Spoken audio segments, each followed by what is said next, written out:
9वें अध्याय के 30वें श्लोक में इसी श्रीमद् भगवत गीता में ये स्पष्ट लिखा कि हे अर्जुन, अति से दुराचारी व्यक्ति भी हो और उसकी भगवान में आस्था हो, उसको साधु समझना चाहिए।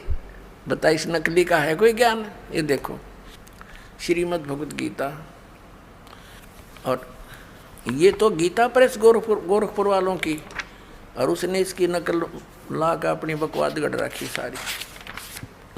ये देखिएगा अध्याय नंबर 9 और इसका श्लोक नंबर 30 में कहा है, यदि कोई अति से दुराचारी भी अनन्य भाव से मेरा भक्त होकर मुझको भजता है, वह साधु ही मानने योग्य है।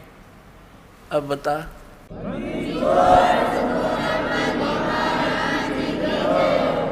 तो ये बेईमान व्यक्ति हैं, इन्होंने जनता के उद्धार से नहीं काल के जाल में फंसाने का ठेका ले रखे न।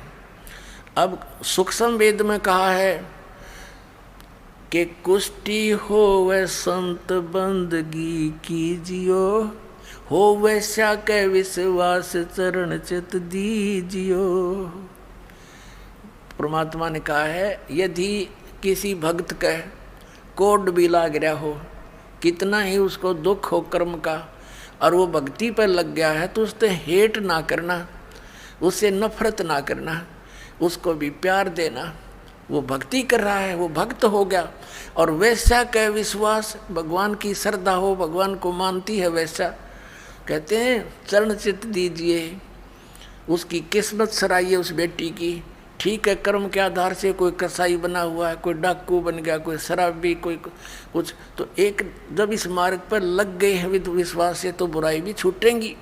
और ये क्या क्या कह रहा है कि कोई अति से दुराचारी व्यक्ति हो, वो क्या देव हो सकता है? इसलिए अभिलाष दास को नहीं कहा इस गीता में राक्षस असुर, क्योंकि अब गीता कहती है कि अति से दुराचारी भी व्यक्ति क्यों ना हो, उसको भी साधु मानना चाहिए। और जो भगवान को नहीं मानता तो एक नंबर का राक्षस है, उसको तो कहने की जरूरत कोई नहीं हो। तो पशु में और पत्थर में उसमें क्या अंतर है?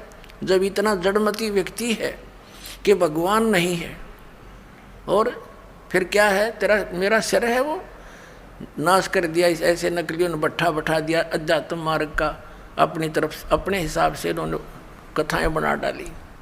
अपने आत्माओं, इसकी सारी अटकलबाजी दिखा दूंगा, घनी देर ना लगे, क्योंकि आज मानव समझदार है। अभी तक इस मानव के पास कोई ऐसा विकल्प नहीं था जिसने कोई तुलना कर सके। तो दास ने ये तुलना करन के ISI मार्ग के बट्टे दे दिए बाट। अभी न मिनट हम तोलांगे। अरे इनके सब की ये कोथड़ी, ये थैले खाली करके दिखा देगा दास, ये के भर रहे हैं, लिख रहे हैं के ऊपर। अरे जो व्यक्ति नो के भगवान है ही नहीं,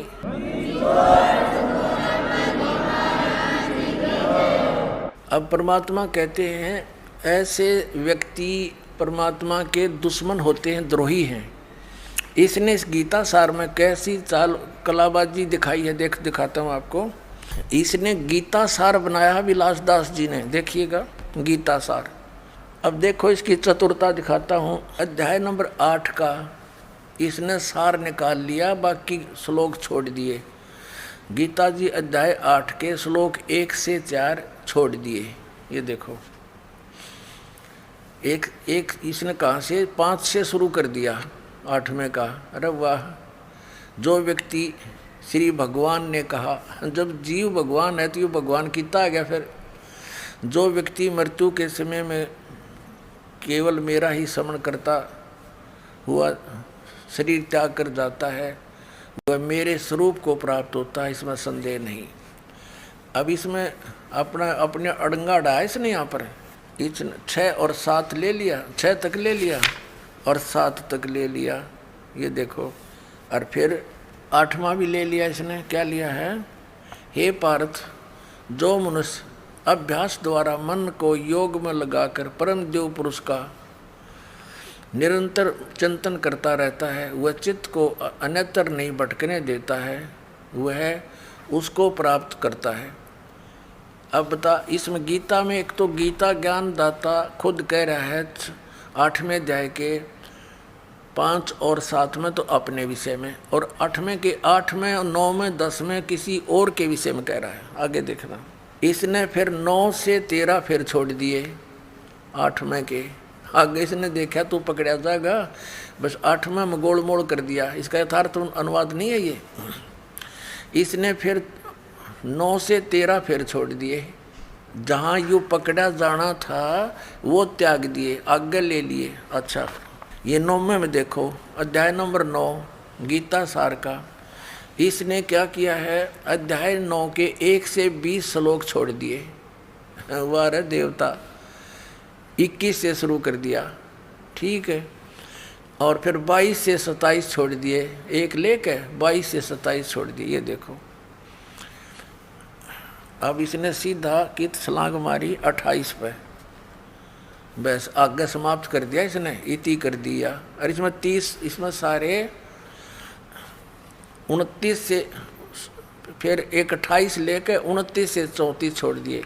कुल श्लोक 34 हैं, प्रमाण में लिए 2 और छोड़ दिए 32। हरियो गीता का सार बना दिया। अरे वाह देवता।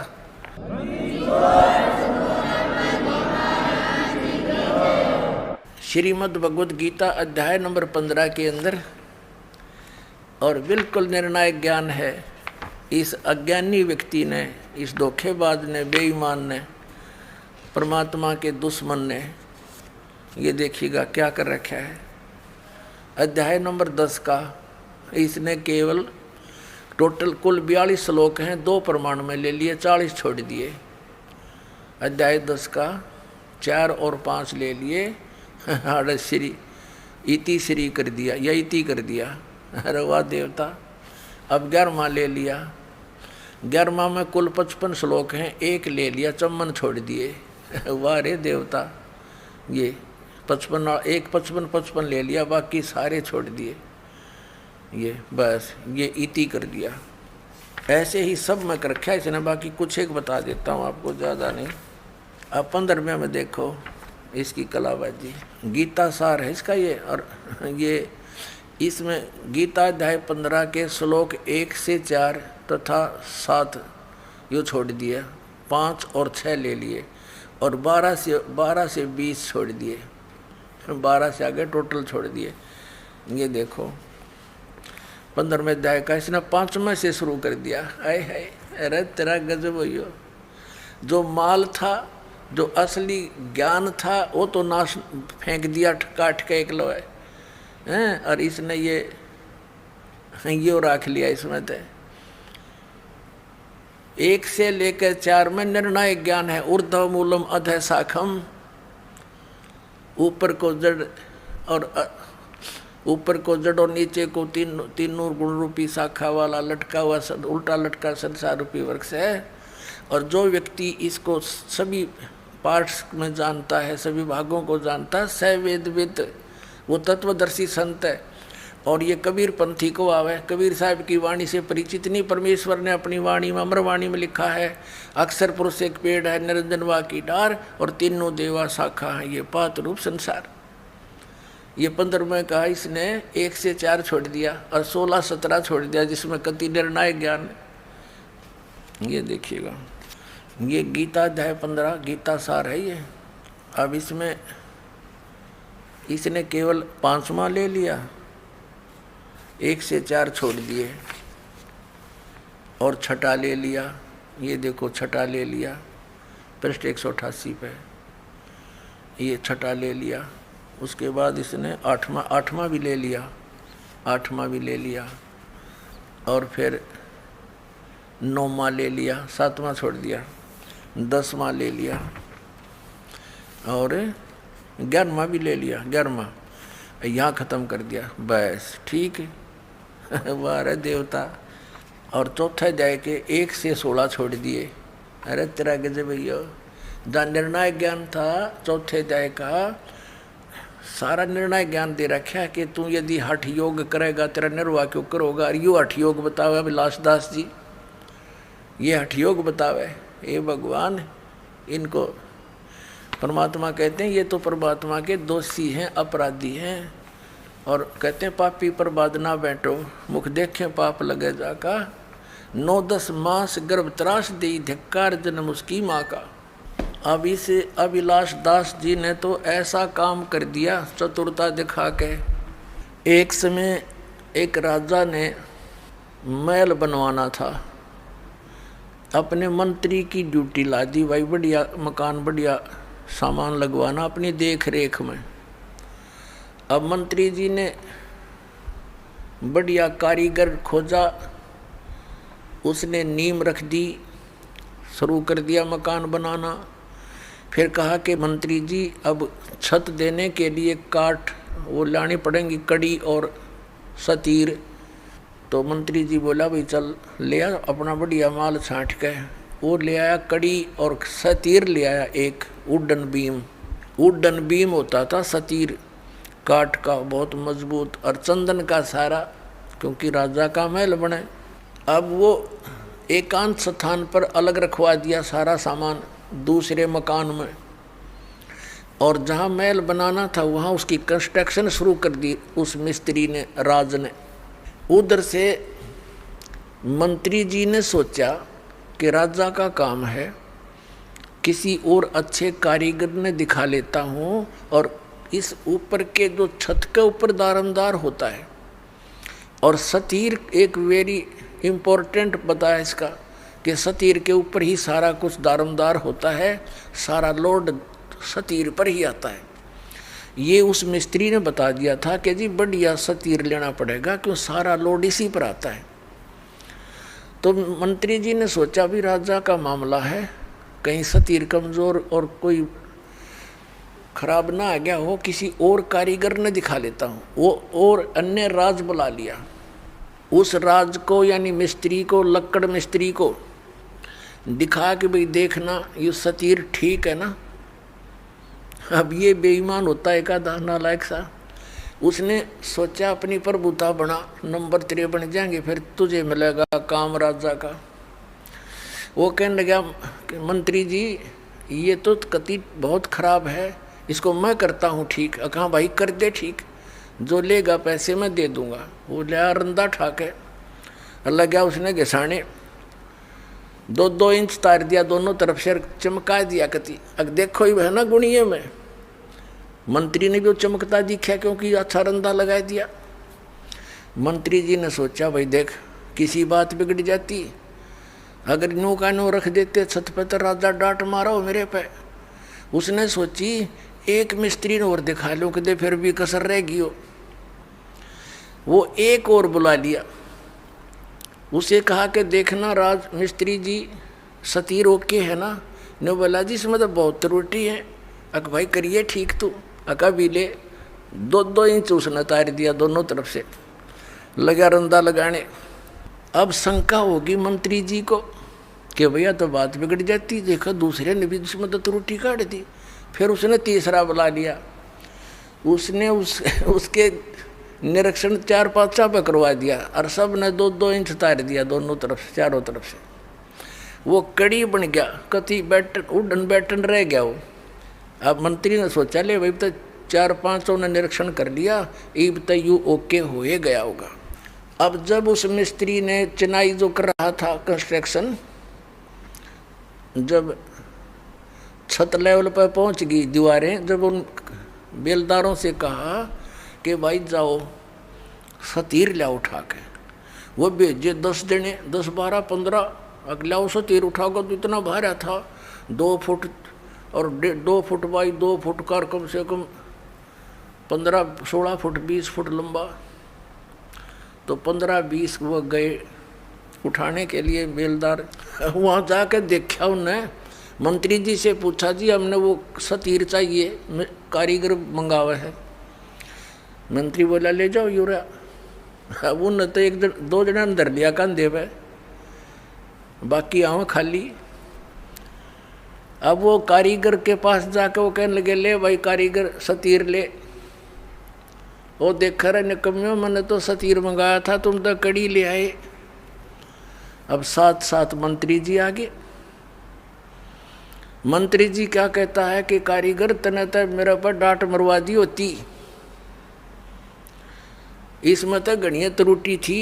5 कारीगर बुलाए मैंने, और उनने यो सतीर सही सेट कर दिया। ने बोला खाक सेट कर दिया, इन्हें नाश कर दिया इसका। तो बताओ कड़ी बना के धर दिया मूर्खा ने, प्रभुता के भूखा ने 5-5 रुपये ले गए और उसका नाश कर गए। अब वो माथे माथ मारे वो कारीगर ने बोला रही क्या करूं बता, ये बैठा के इसका फिर और सतीर लाया गया और तब वो मकान राजा का बना। तो पुण्यात्माओं, ये ऐसे नीम हकीम हैं, इन्होंने सदग्रंथों का ज्ञान था नहीं और सतीर की कड़ी बना दी हैं। 700 श्लोकों की गीता को अरे इतने काट कर 383 बढ़िया है, बाकी नकली। वाह भाई वाह, अरे वाह भले मानसो, तुमने तो यो नाश करने का ठेका ले रखा है सदा तुम मार्ग का।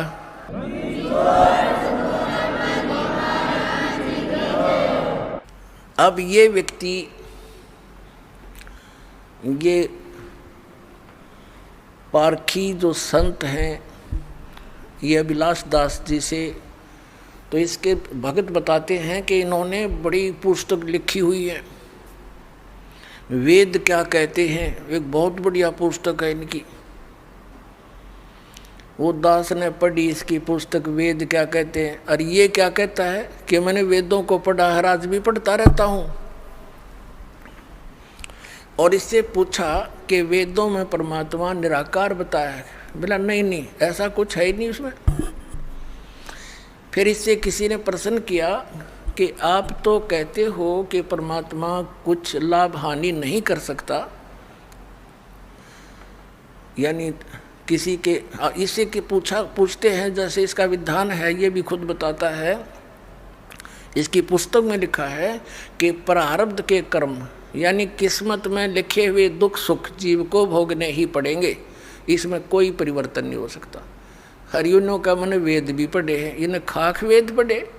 अब दिखाता हूँ वेदों में क्या कहा है। वेदों में तो ये लिखा है परमात्मा घोर पाप का विनाश कर देता है, ये देखिएगा यजुर्वेद, और ये महर्षि दान सरस्वती द्वारा इसका अनुवाद है। प्रकाशक हैं सार्वदेशिक आर्य प्रतिनिधि सभा 2/5 महर्षि दान भवन रामला मैदान नई दिल्ली की, दिल्ली से। और ये यहाँ से छपा है Prince offset printers 1510 Pataudi house Daryaganj नई दिल्ली से। 8वें अध्याय का और 13वां श्लोक दिखाते हैं आपको। 8वें अध्याय का 13वां अष्टदशो इसका 13वां श्लोक। इसमें क्या लिखा है कि देव कर्तस्य एनस्य अवजनमसि, मनुष्य कर्तस्य एनस्य अवजनमसि, पितृ कर्तस्य एनस्य अवजनमसि, आत्म कर्तस्य एनस्य अवजनमसि, एनस्य अवजनमसि। ओहो, अब ये 241 पर हमने इसकी संस्कृत पढ़ी है, अब 242 पर इसका अनुवाद है।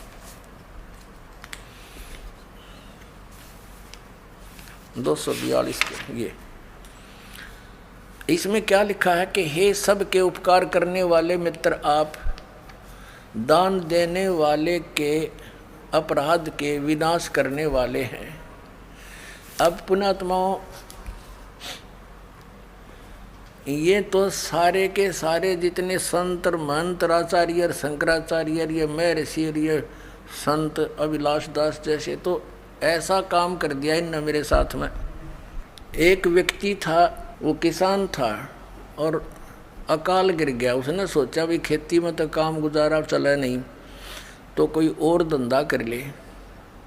उसने क्या शुरू कर दिया, ये चाकी राण का काम ले लिया। उसने 2 बसोली खरीद ली वो कट करने की, और चाकी राण का काम उसने शुरू कर दिया। अब पहले चाकी कैसे रहा करते, हाथ से चलाने वाली जो चक्की पत्थर की होती हैं, उसके पार्ट होया करते 2 होते हैं, अभी भी गाँव में तो बहुत हैं, और वो घिस जाते थे चलते चलते। तो उनको ऐसे समझदार सा व्यक्ति उनको चांड दिया करता, चाटे मार देता, वो फिर से वर्किंग ठीक हो जाती उनकी, तो उसको चाकी राणा कहते हैं। अब उसने कभी काम किया नहीं था, पहले दिन मुहूर्त करी एक गाँव में जाके, उसने आवाज़ लगाई कि चाकी ठीक करवा लो। एक बुढ़िया बोली भाई आ जा, चाकी ठीक कर दे मेरी।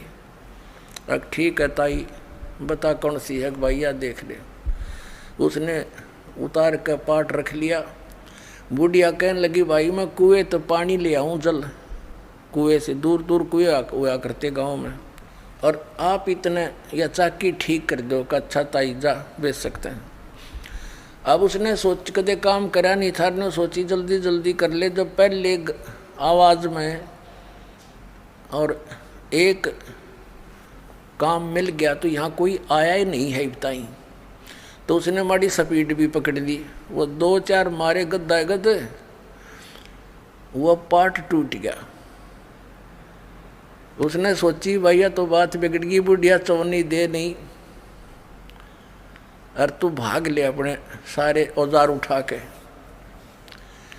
और जो नीचे वो बैठा था, ऊपर एक पात्र था मिट्टी का मटका छोटा सा, उसमें घी डाल रखा था बुढ़िया ने गर्म करके, गर्मियाँ का दिन था, और ऊपर बांध दिया करते बिल्ली कुत्ते से के डर से। ऊपर कड़े में रस्सी डाल के और एक छिक्का बना दिया करते, उसमें वो दर रखा उसने बरोला मिट्टी का मटके में घी बहुत बढ़िया 5-10 किलो। अब वो जल्दी में उठ के भाजन लग गया। ऊपर तो छिक्के टंगा हुआ था वो पात्र, उसका लग गया सिर, वो पड़ गया। पड़ते हो सारा फैल गया, फूट गया, और सारी साड़ में बिखर गया फर्श पे। उन्हें सोची तन्नाड़ा पकड़ के बांधेंगे हैं, और तू भाग ले स्पीड ते, यो एक नुकसान और हो गया तेरे। तो उसने सोचा तो जल्दी निकल। उधर से बुढ़िया आगी पानी का मटका लेकर, कच्चा मटके होते थे ना गड़े, और वो स्पीड में पीछे न देखे आगे न बाजे, तो बुढ़िया में टक्कर लगी, वो मटका फूट गया। अब वो बुढ़िया कहने लगी रे, उसका नाम पूछा था, रे क्या नाम है तेरा? बोला रमलू। बोला रे रमलू तने रो लूँ, तने यूँ कह कर मेरा मटका फुड़वा दिया। नो बोला ताई भीतर देखें जाइए रोए जाइए।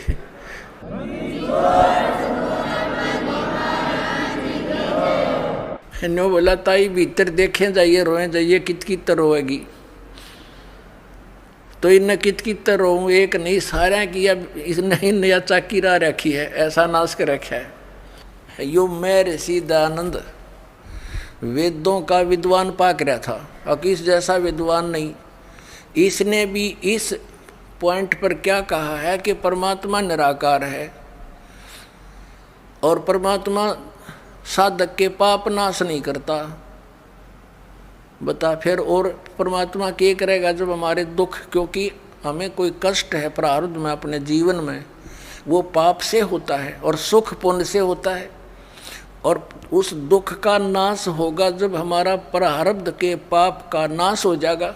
जैसे पैर में कांटा लगा हो किसी के, और उसको कोई ये कहे कि भी पैर का कांटा तो निकला नहीं, जूता पैर ले, आगे कांटा नहीं लगेगा। उस कांटा लगे पैर में जूता नहीं पहना जा सकता, वो तो कांटा निकले। और फिर उसको कहे सलाह दे कि अब जूता नहीं निकालना, इस सफ़र में बहुत कांटे हैं, तो फिर इस डर से वो जूता कभी नहीं निकालेगा कि कहीं फिर से कांटा ना लग जाए। तो पुण्यात्माओं, किसी के कोई कष्ट है शरीर में है, या संसारिक कोई दुख है, कोई लाभ हानि, कोई हानि हो रही है, कोई कर्जा हो गया है, तो उससे दुखी है वो। और कोई ये कहे कि तो तेरा प्रारब्ध भोगना ही पड़ेगा, तुझे भक्ति कर ले। अब बता, दुखी आदमी भक्ति कर सकता है? जिसने देना हो 2 लाख रुपया कर्जा खड़ा दिखाई दे वो कर दे वाला, और भी कोई सिर में दर्द हो, पेट में दर्द हो, वो कैसे भक्ति करेगा? तो पहले वो कांटा निकला पाप कर्म का, तब सुख हो, और फिर वो राम नाम का जूता, उसको ये मर्यादा बताई जा, या भक्ति दी जाओ, फिर आजीवन पालन करेगा वो भक्त। तो ये क्या कहते हैं, देखिए एक झलक साथ में से एक नकली महर्षि की ओर दिखा दूँ, दोनों का तालमेल सा लगभग मिलता जुलता है इनके विचार। देखिए ये एक सत्यार्थ प्रकाश है, इसकी रचना महर्षि दयानंद की। अब देखो, ओह महात्मा जी ने नु देखे इस पोज में तो मर जा आदमी कटके, अक महर्षि पड़ा होगा, भगवान पा लिया इसने। ओह हरीब देखना, इसका ज्ञान दिखाता हूँ थोड़ा सा, एक का झलक बतेरी, इतना समय नहीं। इसकी तो धोती सी धोकर दे रखी हमने कती। ये देखो, ये सत्यार्थ प्रकाश है और इसमें क्या लिखा है कि वेद आदि विविध सद शास्त्र प्रमाणे संविनता है। किसके द्वारा? यानी वेद आदि सभी विविध प्रकार के सद शास्त्रों का आधार से इसकी रचना हुई है। किसने करी है रचना? इसकी देखो कितनी महिमा कर रखी है महर्षि दयानंद की। श्रीमद् परमहंस परिव्राजक आचार्य महर्षि दयानंद सरस्वती स्वामी विरचित है। और ये कहाँ से प्रकाशित है? वैदिक यति मंडल, दानंद मठ, दीनानगर, पंजाब से। ये छपा कहाँ से है?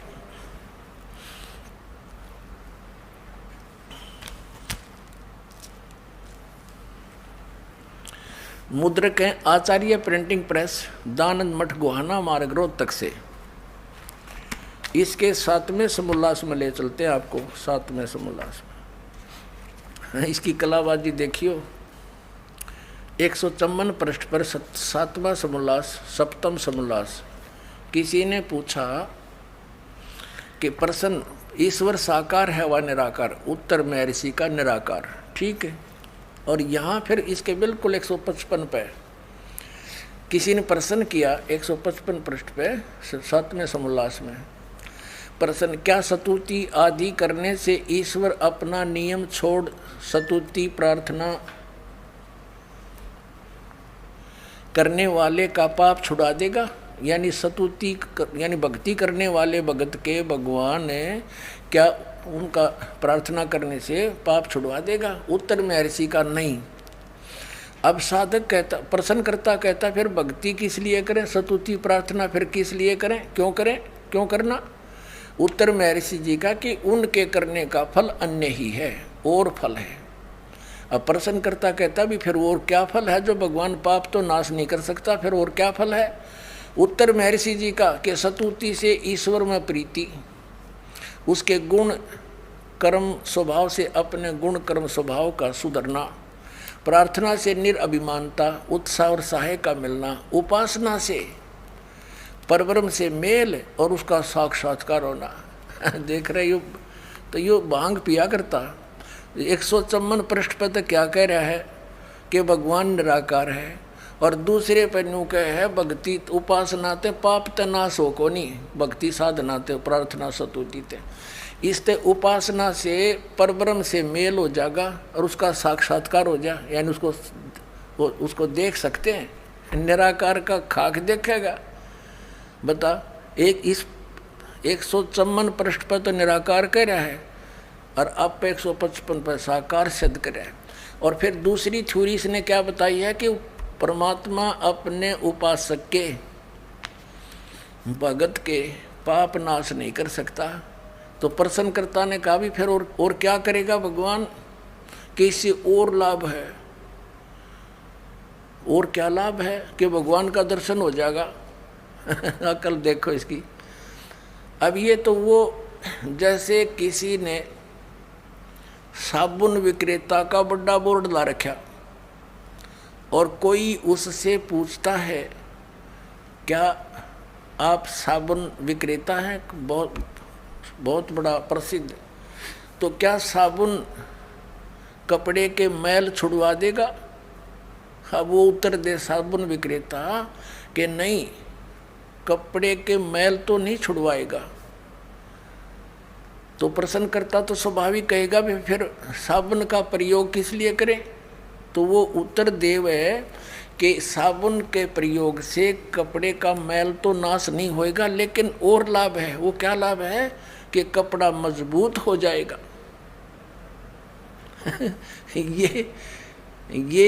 ये विधान है।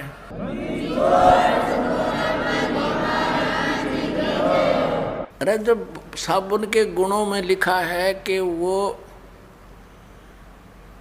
कपड़े के मैल काटे और काम में ही हो साबुन का, और वो क्या, पर ऐसा व्यक्ति कौन होगा? वो धोखेबाज जिसने लकड़ी के गुटके पैक कर रखे होंगे, अपने पुड़िया बना रखी होंगी लकड़ी के टुकड़े की, गुटकियाँ की, और वो बेचता होगा कि साबुन ते मैल तक कटे नहीं, कपड़ा मजबूत हो जाएगा, दूना और कटेगा उससे। तो फिर अब जैसे कोई वैद्य है और वैद्य से कोई पूछता है कि वैद्य जी क्या औषधि प्रयोग करने से रोग नाश हो जाएगा, और वो वैद्य ये कहे कि औषधि खाने से रोग नाश नहीं होगा। अब प्रश्न करता कि फिर भाई औषधि किस लिए खाएंगे हम, कि उससे और लाभ है। तो क्या लाभ है बताइए वैद्य जी, के पहलवान बन जाएगा। अरे दरागज भैया, जिसके टीबी की बीमारी हो वो पहलवान बनेगा, को मरेगा, रोग नाशक औषधि मिला है तो उसका समझ तो अपन पहलवान हो जाएगा फिर वो।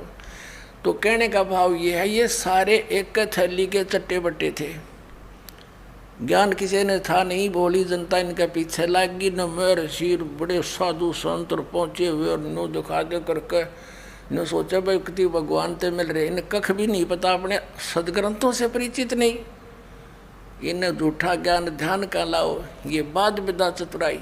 देखिएगा अब इसने इस सत्यार्थ प्रकाश के प्रथम समोल्लास में और इसके ये 18 पृष्ठ पे इसी सत्यार्थ प्रकाश के महर्षि दयानंद ने प्रथम समोल्लास के इस 18वें पृष्ठ पे यहाँ मित्र की परिभाषा बताई है। क्या बताया कि वह परमेश्वर सबका सच्चा मित्र है, इससे परमेश्वर का नाम मित्र है।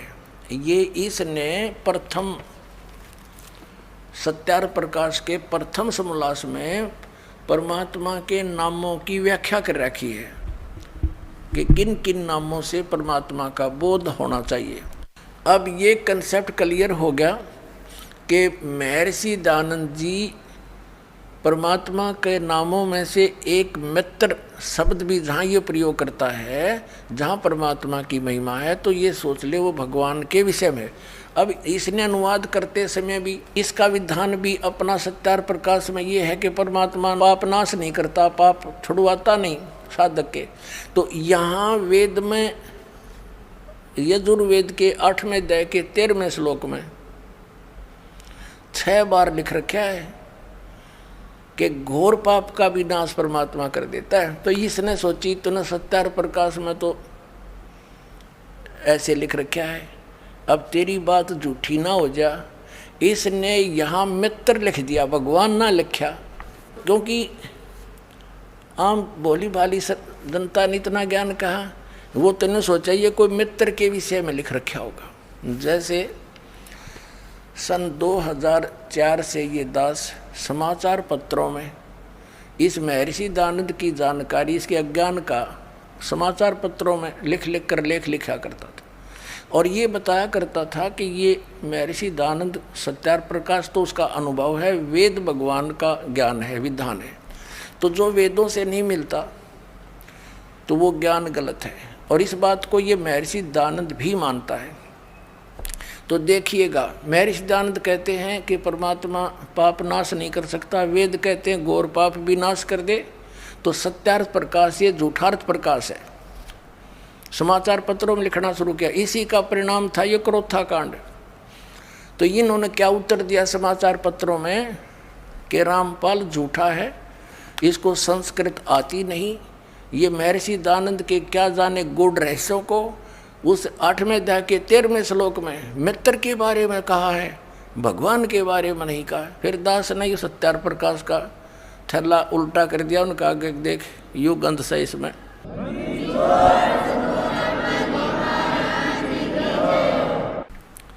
अब हम फिर आ जाते हैं यजुर्वेद के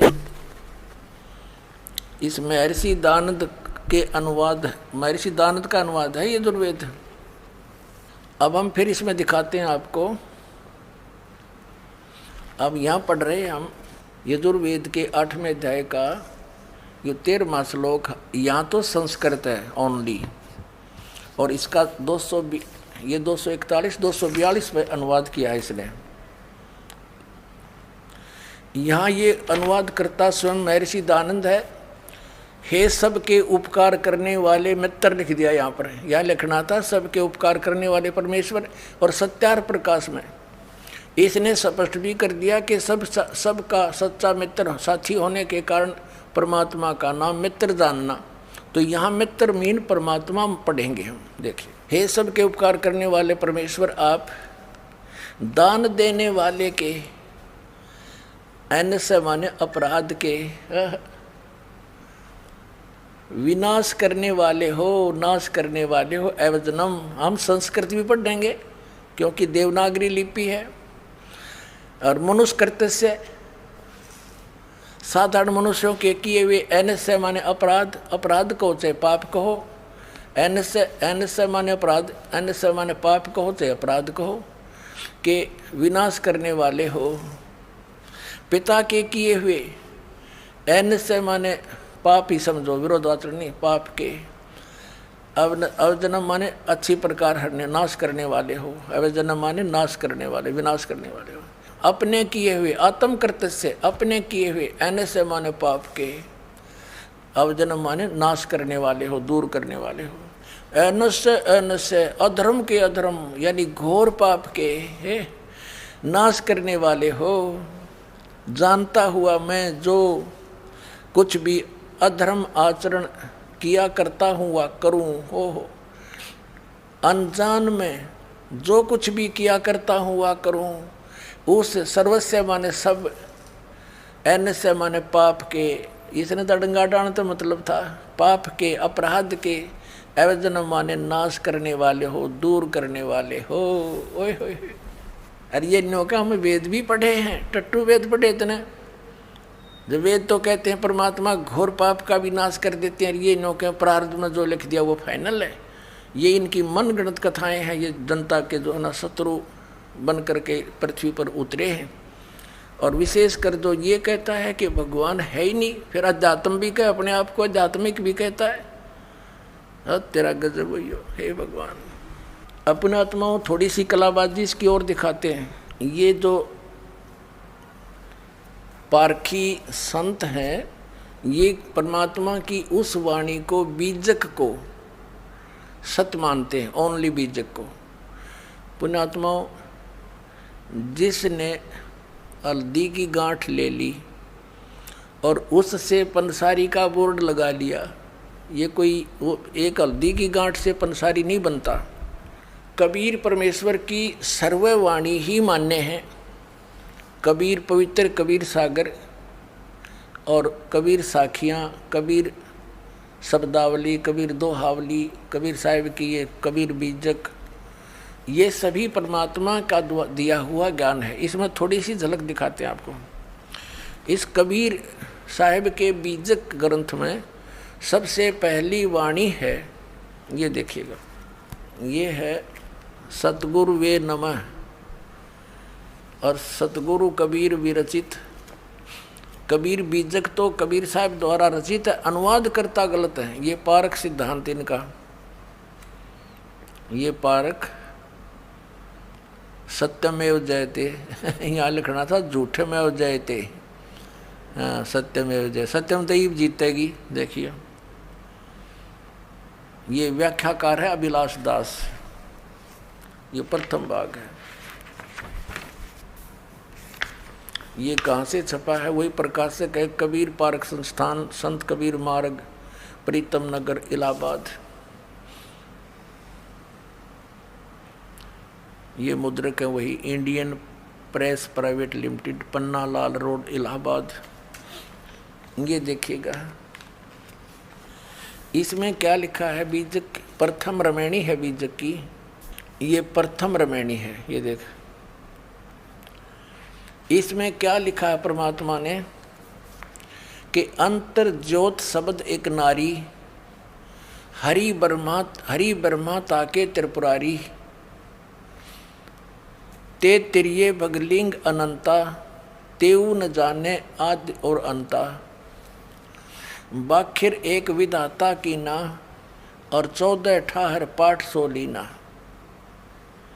अब इसने के अर्थ किया है इसका, इस रमैणी का। यहाँ तो इसने तो को 10-10 प्रश्न बरस दिया अपने ज्ञान को ढकने के लिए। ये क्या कहता है? सभी देवधारियों के भीतर एक ज्ञान ज्योति है, जिसे जीव चेतन या आत्मा कहते हैं। इसने तो जीव को परमात्मा सिद्ध करने की कुचेष्टा की है। मानव की कल्पना और शब्द योजना रूपी नारी या माया से ब्रह्मा विष्णु तथा महादेव की उत्पत्ति स्थापना हुई।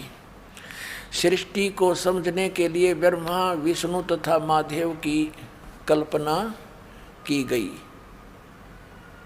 इन तीनों के बहुत से पुत्र पुत्री और पुत्र किए।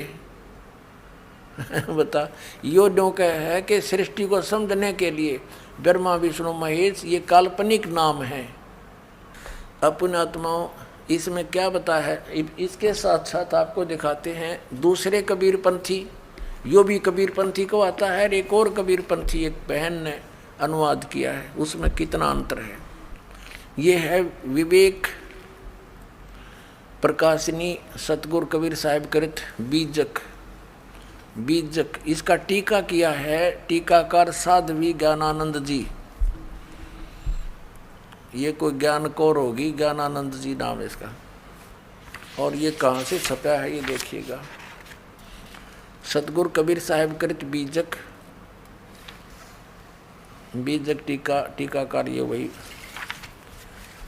प्रकाशक हैं श्री कबीर ज्ञान प्रकाशन केंद्र, संत कबीर ज्ञान मार्ग, सिहोडी है सिरसिया, गिरिडीह है झारखंड से, तृतीय संस्करण।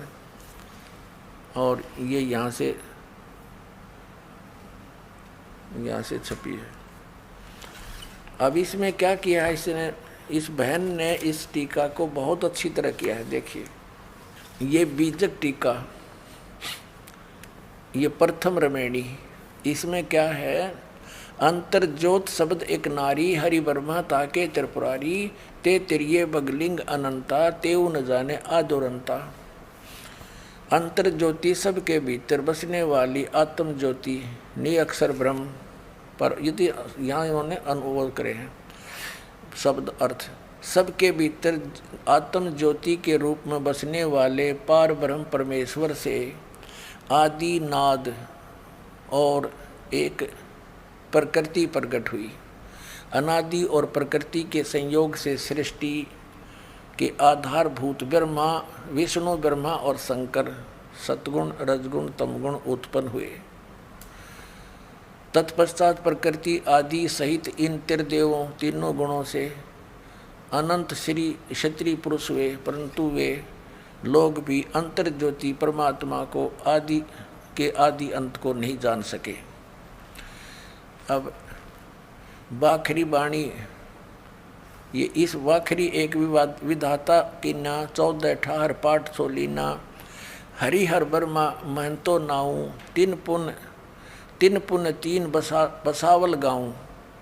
अब ये अपनात्माओं इस अभिलाष दास ने तो मिथ्या कर दिया कि ब्रह्मा विष्णु महेश ये काल्पनिक हैं। कबीर साहब की वाणी स्पष्ट करती है कि परमात्मा ने अंतर ज्योति यानी ये प्रकृति जो है नारी परमात्मा इस ज्योत स्वरूपी काल के शरीर में प्रवेश कर गई थी।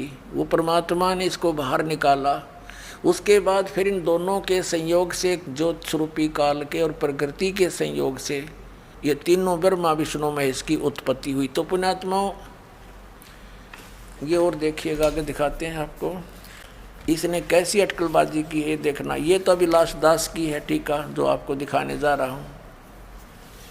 ये 53 पृष्ठ पर ये प्रथम प्रकरण है। ये यहाँ देखना, इसमें एक शब्द है नीचे, यरमैणी प्रथम है।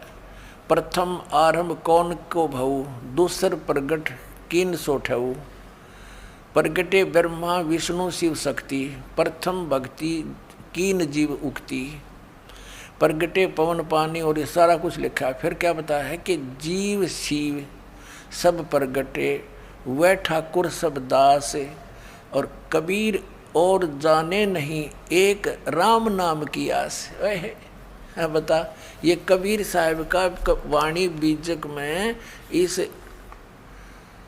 अभिलाष दास जी ने स्वयं प्रमाणित ले रखी है कि ये वाणी सच्ची है, जो कबीर साहब ने की वाणी लिखी है, ये कबीर साहब की वाणी है।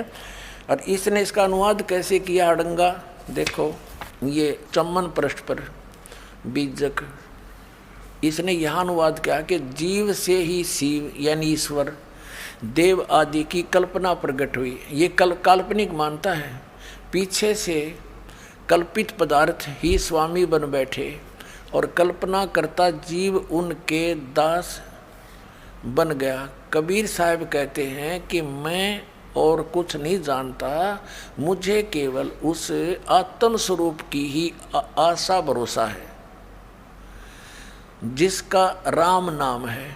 ये जीव को राम सिद्ध करने की कह रहा है, जिसका राम नाम है, और अर्थात मेरा निरंतर विश्राम आत्म स्वरूप में है। ये घुमा फिरा के कहना चाहे है कि जीव ही ब्रह्म है। और जबकि इस वाणी का प्रत्यक्ष अर्थ देखिएगा, ये वाणी जो 53 पृष्ठ पर है, यहाँ तो ये वाणी है, आगे उसका अपना अड़ंगा अनुवाद है। जीव शिव सब प्रगटे वह ठाकुर सब दास, शिव माने परमात्मा, ये केवल शिव ये शंकर के लिए नहीं है। वेदों में शिव माने सर्वशक्तिमान, जो सबका कल्याण करने वाला। जीव और शिव सब प्रगटे वह ठाकुर सब दास, यानी जीव तो उसके दास हैं, परमात्मा उनका मालिक है। कबीर और जाने नहीं, कबीर साहब कहते मैं और यानी तुम और मत जानो एक राम नाम की आसे। कितना स्पष्ट है। अरे इस नडंगा के करा देख, इस दुनिया के नाश करने वाले ने, अज्ञान का भक्ति का नाश करने वाले ने, जीव से शिव यो ईश्वर देव आदि की कल्पना प्रकट हुई, कल्पना, और पीछे से कल्पित पदार्थ भी स्वामी बन बैठे और कल्पना करता जीव उनके दास बन गए। कबीर साहब कहते हैं कि मैं कुछ नहीं और कुछ नहीं जानता, केवल मुझे केवल उस आत्म स्वरूप की ही आस भरोसा है। बता, आत्म स्वरूप की खाक भरोसा है, गधा का गधा ने के भरोसा बता है तेरा गधे भैया।